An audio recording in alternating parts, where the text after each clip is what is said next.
حدیث میں آیا ہے کہ جب کسی ظالم کی مدح و ستائش کی جاتی ہے تو آسمان لرزنے لگتا ہے۔ زبان رسالت مآب صلی اللہ علیہ وآلہ وسلم سے جس کی بغاوت بیان ہوئی ہے، جس کو باغی تاغی کہا گیا ہے، معاویہ ابن ابی سفیان، حدیث عمار میں آقا کریم رؤوف الرحیم علیہ السلام کے کلمات موجود ہیں جس میں آپ نے فرمایا معاویہ کو باغی۔ تو جو باغی ہو، جو ظالم ہو، جو دین مصطفیٰ صلی اللہ علیہ وآلہ وسلم میں تحریف کرنے والا ہو، جو احکام خدا اور احکام رسول صلی اللہ علیہ وسلم کو چینج کرنے والا اور انہیں بدل ڈالنے والا ہو، ظاہر سی بات ہے اگر اس کی تعریف کی جائے، اس کو سیدنا رضی اللہ اور اس کے بارے میں جنتی کا نعرہ لگایا جائے تو یقیناً عرش اعظم لرزے میں آ جاتا ہے۔ یہ وہ عمل ہے۔ حضرات گرامی، السلام علیکم ورحمۃ اللہ وبرکاتہ۔ امید کہ آپ تمامی حضرات بخیر و عافیت ہیں۔ عزیزان گرامی، یہ سلسلے اظہار حقیقت معاویہ ہے۔ انشاءاللہ تبارک و تعالی آج کے اس ویڈیو میں یہ جو پروپگنڈا عام کیا جاتا ہے کہ جس سے امام حسن مصطفیٰ علیہ السلام نے صلح کیا اس سے ہم جنگ نہیں کریں گے، اور جس سے جنگ کیا اس سے ہم صلح نہیں کریں گے، جس سے نواسۂ رسول نے جنگ کیا اس سے ہم صلح نہیں کریں گے۔ تو یہ جو کہ امام حسن مصطفیٰ علیہ السلام نے صلح کیا، اور یہ بھی کہا جاتا ہے کہ امام حسن مصطفیٰ علیہ السلام سے یہ کیوں کر ممکن ہو سکتا ہے کہ خلافت و حکومت کسی نااہل کے حوالے کر دیں، لہذا اہلیت دیکھا تو حوالے کیا۔ تو سب سے پہلے ایک سوال پیدا ہوتا ہے کہ کیا امام حسن مصطفیٰ علیہ السلام نے جب حکومت خلافت حوالے کیا معاویہ ابن ابی سفیان کے، تو کیا اس وقت امام حسن مصطفیٰ علیہ السلام اپنی اہلیت کھو بیٹھے تھے؟ کیا ان کے اندر اس کی اہلیت نہیں تھی؟ حالانکہ جو اہل سنت کے چھوٹی کو علماء ہیں، مثلا شاہ عبدالعزیز محدث دہلوی، کہ جنہوں نے باقاعدہ شیعوں کے رد میں کتابی تصنیف کیا ہے تحفہ اثنا عشریہ، اس میں آپ نے اس کی وضاحت کیا ہے کہ امام حسن مصطفیٰ علیہ السلام نے کس پس منظر میں صلح کیا ہے اور کس وجہ سے۔ انشاءاللہ تبارک و تعالیٰ کبھی ہم حوالے کے ساتھ اس کو آپ کی خدمت میں رکھیں گے کہ شاہ عبدالعزیز محدث دہلوی نے خود لکھا ہے کہ چونکہ آقا علیہ السلام کے فرمان ہے کہ خلافت اعلیٰ منہاج نبوہ میرے بعد 30 سال تک رہے گی، پھر اس کے بعد کاٹ کھانے والی حکومت ہوگی، تو انہوں نے اس کی صراحت کیا ہے کہ چونکہ امام حسن مصطفیٰ علیہ السلام کے علم میں یہ بات تھی کہ خلافت راشدہ کو جو زمانہ تھا وہ ختم ہو چکا، اب ایسے حالات ہویدہ ہوں گے، ظاہر ہوں گے کہ جس سے خلافت کا جو اصل مقصد ہے وہ بھی پورا نہیں ہوگا، اور چونکہ ملک عدود کا وقت آ گیا ہے لہذا انہوں نے خلافت کو معاویہ کے، بلکہ خلافت نہیں حکومت، چونکہ خلافت اعلیٰ منہاج نبوہ کا زمانہ تو ختم ہو گیا، اس کے بعد کیا حدیث پاک کے روح سے ملک عدود، ان کا چونکہ ملک عدود کا دور شروع ہونے والا تھا اس لیے نواسۂ رسول نے ان کے حوالے کر دیا۔ تو یہ شاہ عبدالعزیز محدث دہلوی کون ہیں؟ گویا ہندوستان کی سنیت جن پر کھڑی ہوئی ہے، قائم ہے، یہ وہ شاہ عبدالعزیز محدث دہلوی تو یہ کہہ رہے ہیں چونکہ خلافت اعلیٰ منہاج نبوہ یعنی خلافت راشدہ کا زمانہ اختتام کو پہنچ چکا تھا، ملک عدود کا دور شروع ہونے والا تھا، اس لیے نواسۂ رسول نے حکومت کو، یعنی ملک عدود جو حکومت کو گویا کلب عدود کے حوالے کر دیا۔ تو ایسا نہیں کہ اہلیت دیکھ کر، نہیں، ملک عدود کا زمانہ شروع ہونے والا تھا، دور شروع ہونے والا تھا، اس لیے ملک عدود کو کلب عدود کے حوالے کر دیا۔ تو آئیے چلتے ہم اپنی مصدر کی طرف، جو کتاب مصادر میں آتی ہے وہ کتاب ہے سیر و اعلام النبلاء۔ یہ جو کہا جاتا ہے کہ بڑے اچھے تعلقات تھے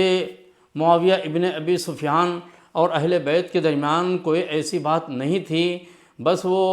ایک خطۂ اجتہادی ہو گئی، خطۂ اجتہادی میں اتنا خون خرابہ ہو گیا، ورنہ تو بڑے اہل بیت سے محبت کرنے والے تھے۔ اور دیکھیے کہ فلاں مقام پہ فلاں شاعر نے معاویہ کے سامنے حضرت علی کی مدح و ستائش کیا تو معاویہ نے اتنا انعام و اکرام دے دیا، اور معاویہ ابن ابی سفیان امام حسن مصطفیٰ علیہ السلام کو سالانہ اتنا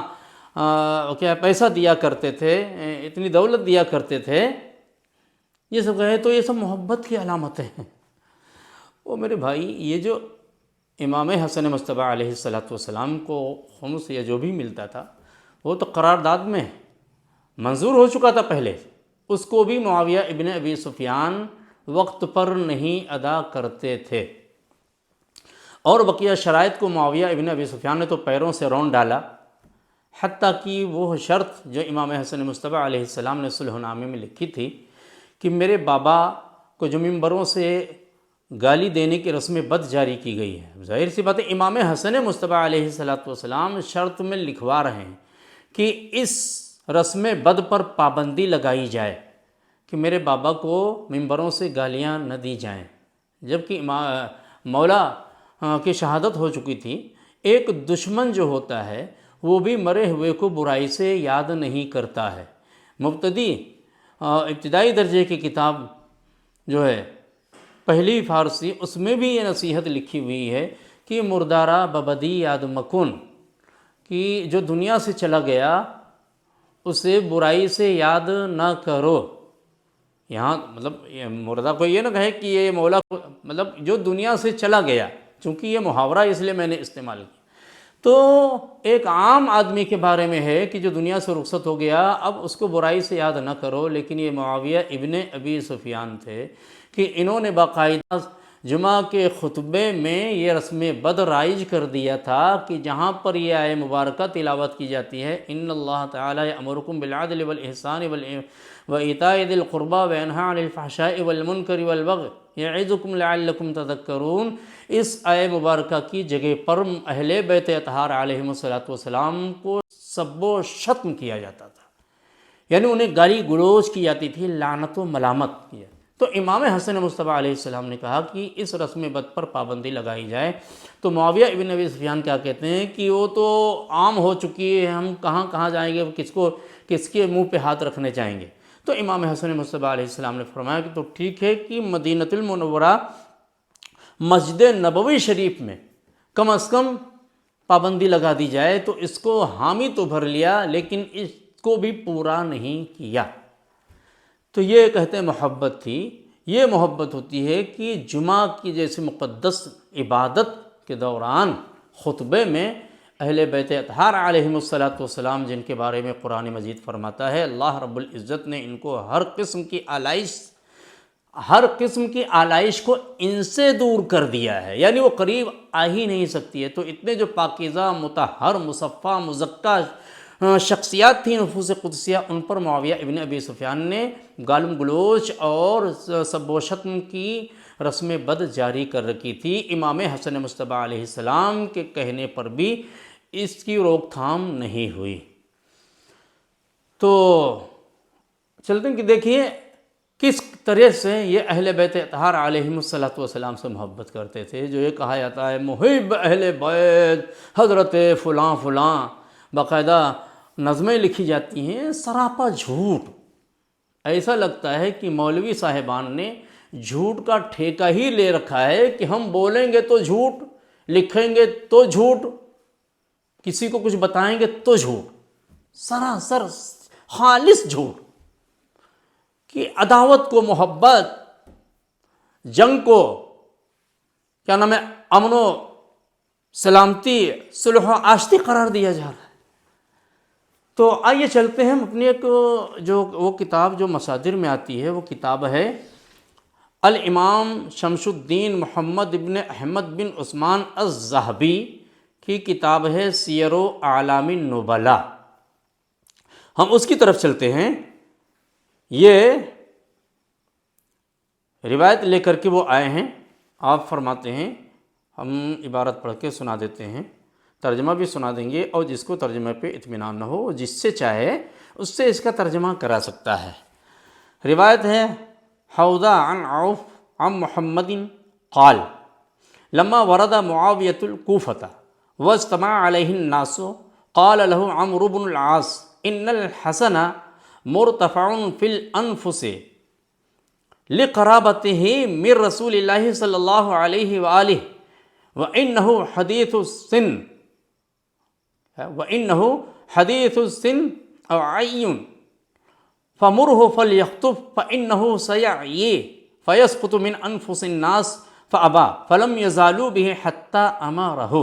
فقام على المنبر دون معاوية فحمد الله وأثنى عليه ثم قال لو ابتغيتم من جابلق وجابرس لو ابتغيتم من جابلس وجابرس رجلا جده نبی غیری وغیر اخی لم تجدوه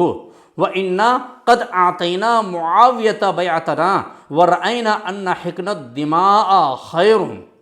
وما أدري لعله فتنة لكم ومتاع إلى حين وأشار بيده إلى معاوية فغضب معاوية فخطب بعده خطبة عية فاحشة ثم نزل وقال ما أردت بقولك فتنة لكم ومتاع قال أردت بها ما أراد الله بها۔ یہ سیر و اعلام النبلاء کی یہ عبارت ہے۔ ترجمہ بھی آپ سن لیجئے، ہم خود سے نہیں کریں گے بلکہ ہم کیا ہے مترجم ہی کے ترجمے کو پڑھ کر کے سنا دیتے ہیں۔ تو ترجمہ کیا فرماتے ہیں کہ صلح کا معاہدہ کرنے کے بعد جب معاویہ کوفہ آئے تو وہاں لوگ جمع ہونا شروع ہو گئے، تو عمرو بن عاص نے معاویہ سے کہا کہ حسن کو رسول اللہ صلی اللہ علیہ وآلہ وسلم سے قرابت کی وجہ سے لوگوں کی نظروں میں بہت زیادہ عزت ہے۔ کیا ہے ان الحسن مرتفع فی الانفس، کہ حسن امام حسن مصطفیٰ کے بارے میں کہ حسن جو ہے لوگوں کی نگاہوں میں ایک بلند مقام رکھتے ہیں۔ کیوں؟ لقرابتہ من رسول اللہ صلی اللہ علیہ وآلہ وسلم، نبی کریم صلی اللہ علیہ وآلہ وسلم سے قرابت رکھنے کی وجہ سے، لہذا اس قرابت کی وجہ سے چونکہ وہ عزیز ہیں لوگوں کی نگاہوں میں، ان کا ایک بلند مقام ہے، لہذا ان کے اس مقام کو گھٹانے کے لیے عمرو بن عاص مشورہ دے رہے ہیں۔ کیا مشورہ دے رہے ہیں؟ فرماتے ہیں کہ وہ جوان ہیں مگر کمزور ہیں، تو اس سے کہو، کیا یعنی امام حسن مصطفیٰ سے، کیا اس سے کہو کہ وہ خطبہ دے، کیونکہ وہ کمزور ہونے کی وجہ سے تھک جائے گا اور لوگوں کی نظروں میں گر جائے گا، اور چونکہ ابھی نوجوان ہیں، کیا ہے بولے ہیں نہیں خود، کیا ہے اس لیے یہ بول نہیں پائیں گے، اور جب خطاب نہیں کر پائیں گے تو اور جسمانی اعتبار سے بھی نہیں فلاغر ہیں تو تھک کر کے بیٹھ جائیں گے، تو اس طریقے سے جب خطبہ نہیں دے پائیں گے تو لوگوں کی نگاہوں میں ان کا وقار، ان کی عزت، ان کی عظمت کم ہو جائے گی، کیونکہ وہ کمزور ہونے کی وجہ سے تھک جائے گا اور لوگوں کی نظروں میں گر جائے گا۔ معاویہ نے انکار کیا۔ کیوں؟ معاویہ کو معلوم تھا کہ یہ کیا ہے شہزادہ حیدر کرار ہیں، فصاحت و بلاغت اور علم تو ان کو ورثے میں ملا ہے، اس کو معلوم تھا اچھے سے۔ تو معاویہ نے پہلے کیا کہا؟ معاویہ نے انکار کر دیا، مگر ان کے اصرار کے بعد معاویہ نے اجازت دے دی، یعنی برابر یہ اصرار کرتے رہے، تو اصرار کرنے پر معاویہ نے اجازت دے دی۔ اب دیکھیے جب اجازت دی تو امام حسن مصطفیٰ علیہ السلام نے کیا فرمایا؟ امام حسن مصطفیٰ علیہ السلام منبر پر تشریف لائے، خدا کی حمد و ثنا بیان کرنے کے بعد فرمایا، خدا کی قسم آپ ہر طرف نظر دوڑائیں تو آپ کو میرے اور میرے بھائی یعنی امام حسین علیہ السلام کے سوا ایسا کوئی شخص نہیں ملے گا کہ جس کے نانا رسول صلی اللہ علیہ وآلہ وسلم ہوں۔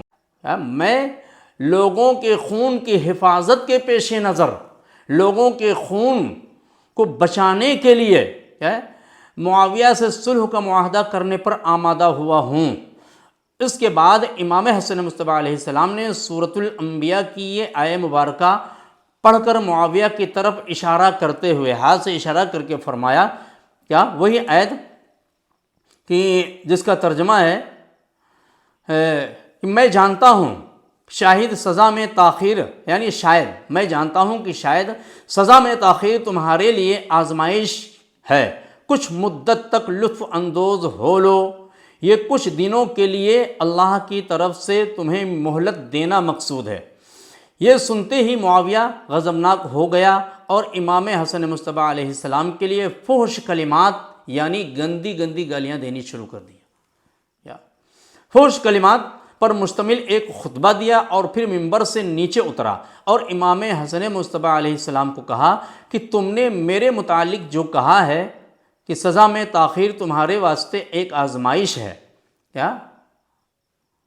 یہ سزا میں تاخیر تمہارے واسطے ایک آزمائش ہے، اس کا کیا مطلب ہے؟ تو امام حسن مصطفیٰ یعنی اس سے تمہاری کیا مراد ہے؟ تو امام حسن مصطفیٰ علیہ السلام نے فرمایا کہ میرا وہی مطلب ہے کہ جو خدا کا مطلب ہے، میری مراد وہی ہے جو خدا کی مراد ہے۔ تو اب اس روایت کے بارے میں امام ذہبی کیا فرماتے ہیں؟ یہ کوئی ضعیف یا نیچے درجے کی روایت نہیں ہے، بلکہ یہ دیکھیے امام ذہبی فرماتے ہیں، امام ذہبی فرماتے ہیں اسنادہ صحیح، یہ سند کیا ہے؟ یہ سند صحیح درجے کی ہے، اور اس کے علاوہ اور دیگر محدثین نے بھی اس کے تعلق سے فرمایا ہے۔ کیا امام ذہبی نے تو سیر اعلام النبلاء میں اس کو فرما دیا کہ یہ صحیح ہے، اسی طرح امام حیثمی نے مجموع الزوائد میں اس روایت کو صحیح سند کے ساتھ لے کر کے آئے ہیں، امام طبرانی نے الکبیر میں صحیح سند کے ساتھ اس کو نقل کیا، امام بیہقی کی کتاب وقد اخرج بعضہ البیہقی کے محقق نے اس روایت کو صحیح قرار دیا ہے، یوں ہی امام شعیب نے شرح سیر اعلام النبلاء میں اس کو یعنی اس سند کو صحیح قرار دیا ہے، اور بھی بہت سے محدثین نے ابن حجر عسقلانی اور کیا ہے دیگر محدثین نے اس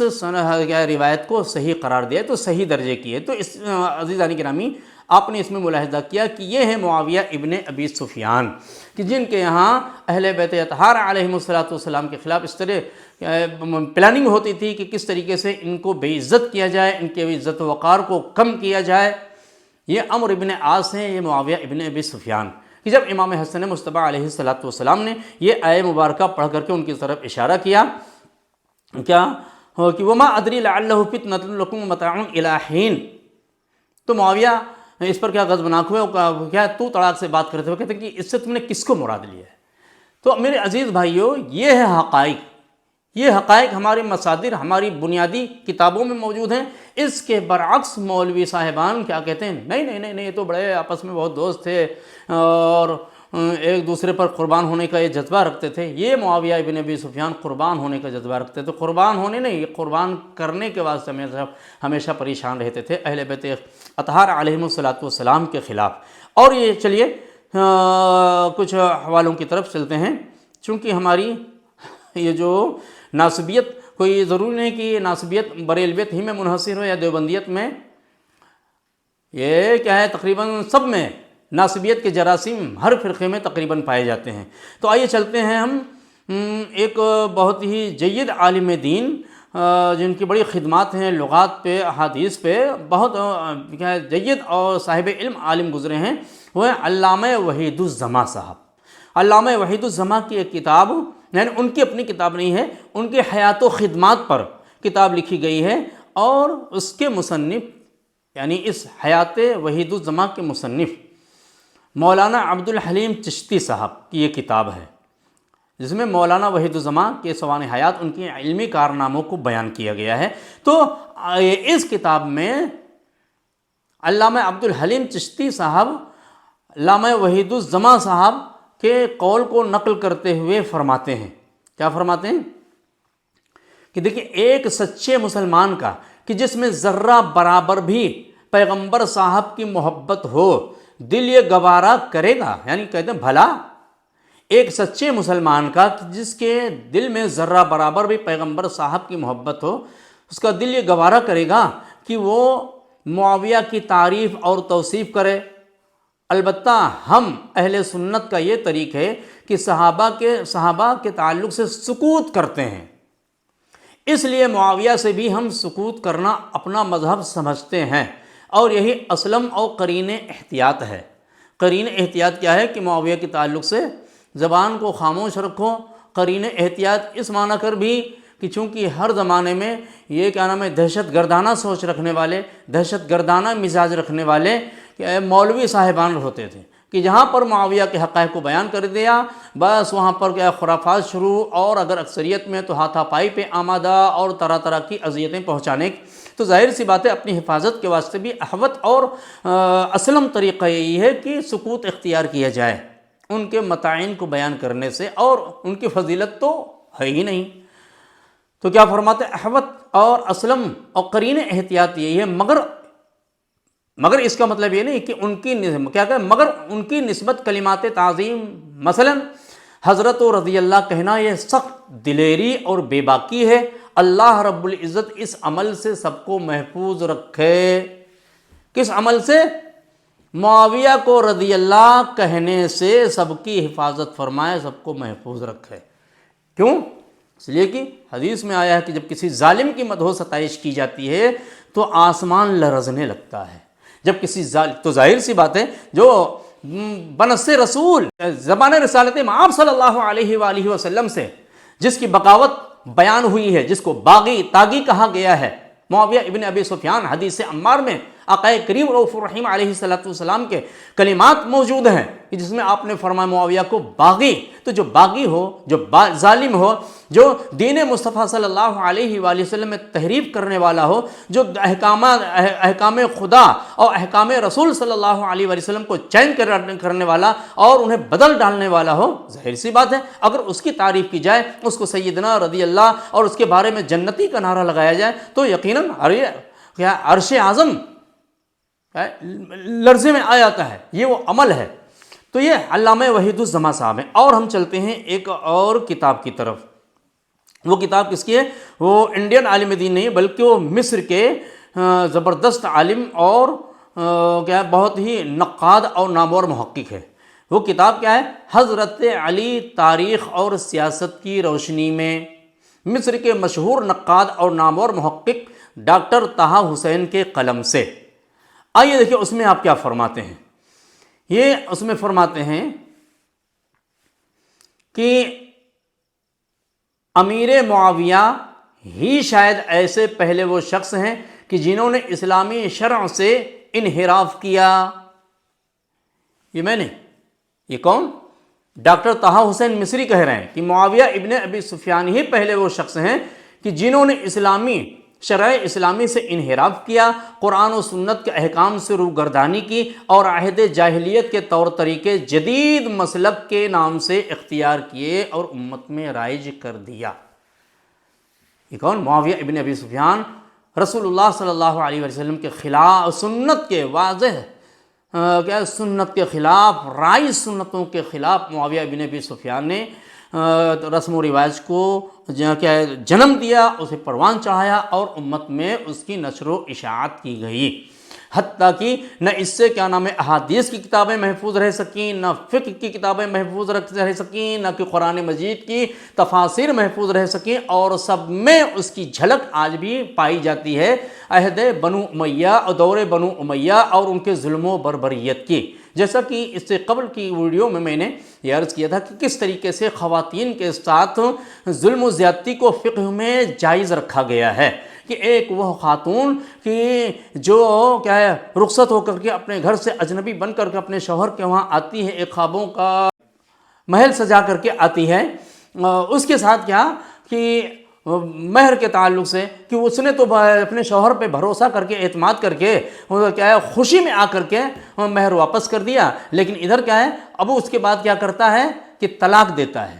جرم کرتا ہے، بغیر کسی سبب کے وہ طلاق دے رہا ہے، اور طلاق دینے کے بعد پھر مہر تو پورا مل ہی گیا ہے، مزید وہ عورت سے 500 اور وصول کرے گا. تو ظاہر سی بات ہے یہ اس پہ کوئی نص تو نہیں ہے. اگر ہے تو پوری سارے فرقوں کے علماء کو میرا چیلنج ہے، اس پر اگر واقعی نص ہے، رسول اللہ نے ایسا کہیں فرمایا ہے تو اس کو پیش کیا جائے. ورنہ یہ صرف اپنے اصول اور قوانین کو بچانے کے لیے کہ